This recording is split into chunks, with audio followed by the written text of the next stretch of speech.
আজকের ভিডিওতে আমরা কথা বলবো আইটেল A50 সম্পর্কে, যা ভারতের বাজেট বান্ধব স্মার্টফোন ব্র্যান্ড আইটেলের নতুন একটি অফার। এটি একটি এন্ট্রি লেভেল স্মার্টফোন যার দাম শুরু হয়েছে মাত্র 6099 থেকে। আইটেল A50 এটি একটি কিন্তু অত্যন্ত সাশ্রয়ী স্মার্টফোন যা ব্যবহারকারীদের জন্য একটি শক্তিশালী মূল্যবান প্রস্তাব নিয়ে এসেছে। এটি ভারতের কয়েকটি আলট্রা অ্যাফোর্ডেবল স্মার্টফোনের মধ্যে একটি, যেটি এবার আপনার অ্যান্ড্রয়েড 14 এর সাথে বাজারে লঞ্চ হয়েছে। মূলত আপনার এন্ট্রি লেভেল স্মার্টফোন হওয়ায় অবশ্যই বিল কোয়ালিটিতে কম্প্রোমাইজ করতে হবে, কেন আপনি উভয় ক্ষেত্রে কিন্তু প্লাস্টিক পেয়ে যাবেন। তার পাশাপাশি থাকছে না কোনো প্রকার প্রোটেকশন। স্মার্টফোনটির ব্যাকে থাকছে dual camera setup with LED flash, এবং আপনি অবশ্যই ব্যাক লুকটা স্ক্রিনেও দেখতে পাচ্ছেন, যার ক্যামেরা মডেল এরিয়াটুকু একটু গ্লসি করা হয়েছে আর বাকি এরিয়াটুকুতে কিন্তু একটু ম্যাট ফিনিশ দেওয়া হয়েছে। তবে ব্যাকের ডিউল ক্যামেরা সেটআপ মনে হলে কাজের সেন্স হচ্ছে একটাই 8 মেগাপিক্সেলের সে প্রাইমারি লেন্স, সেকেন্ড আইতে জাস্ট ক্যামেরা সংখ্যা বাড়ানোর জন্য একটি অক্সিলারি লেন্স দেওয়া হয়েছে, আর ফ্রন্টের দিকে প্রোভাইড করেছে সে নচ যুক্ত 5 মেগাপিক্সেলের সেলফি ক্যামেরা। আর ক্যামেরা কোয়ালিটি নিয়ে বলবো যে দিনের আলোতে আপনি ডিসেন্ট ছবিগুলো তুলতে পারবেন, তবে কিছুটা সময় লাগে আপনার ফোকাস করতে, এবং শাটার স্পিডও কিন্তু একটু দীর্ঘতির মনে হতে পারে, কারণ এই প্রাইস পয়েন্টের মধ্যে বেশিরভাগ স্মার্টফোনে এই সমস্যাটা দেখা দেয়। আর ছবির কালার কোয়ালিটি মোটামুটি ঠিকঠাক হলেও কিন্তু ছবিগুলো কিছুটা ফ্যাকাশে দেখায়। আর পোর্ট্রেট মোডে আপনি এজ ডিটেকশনের বেশ কিছু সমস্যা দেখা দেয়, তার সাথে আপনার স্ক্রিনের রংটা কিন্তু একটু অস্বাভাবিক করে তোলে।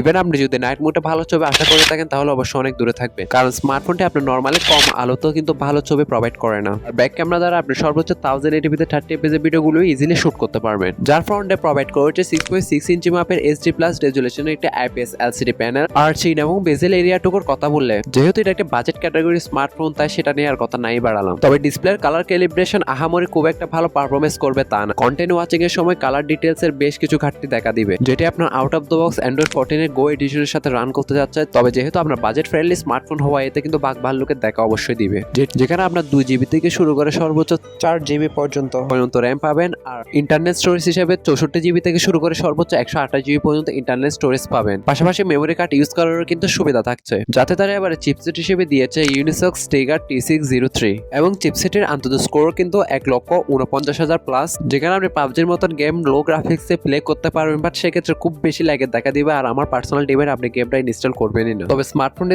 যেসব নর্মাল গেম বা 2D গেমগুলো রয়েছে সেগুলো মোটামুটি প্লে করতে পারবেন। পাশাপাশি মাল্টিটাস্কিং এর সময় কিন্তু ব্যাকগ্রাউন্ডে আপনি বেশি অ্যাপও কিন্তু ওপেন করে রাখতে পারবেন না, সেক্ষেত্রেও কিন্তু হ্যাং এমন ল্যাগের দেখা দিবে। আর আপনি মূলত যেসব সারফেস ওয়েব ব্রাউজিং করবে সেগুলো যদি লাইট ভার্সন থেকে থাকে, তাহলে আপনারা সেটা ইউজ করলে আর একটু বেটার আপনার পারফরমেন্সটা পেয়ে যাবেন আর কি। যেটিকে ব্যাকআপ করার জন্য থাকছে 5000 mAh এর একটি ব্যাটারি, আর থাকছে 10 ওয়াটের একটি ফাস্ট চার্জার, যেটা নর্মাল ইউজে একদিনের মতো ব্যাটারি ব্যাকআপ ইজিলি পেয়ে যাবেন আপনারা। যেটির বর্তমানে 4GB RAM 64GB internet storage এ ভেরিয়েন্টে বাংলাদেশে অফিসিয়াল ভাবে পাওয়া যায়, তাও আবার 8990 টাকায়। তবে প্রাইস পয়েন্টের মধ্যে কিন্তু আর একটু ব্যাটারি স্পেসিফিকেশন যুক্ত স্মার্টফোন আমাদের দেশে অবশ্যই অ্যাভেলেবেল আছে, বাট আপনারাও স্বাধীন দেশের স্বাধীন নাগরিক, বাকিটা আপনাদের উপর।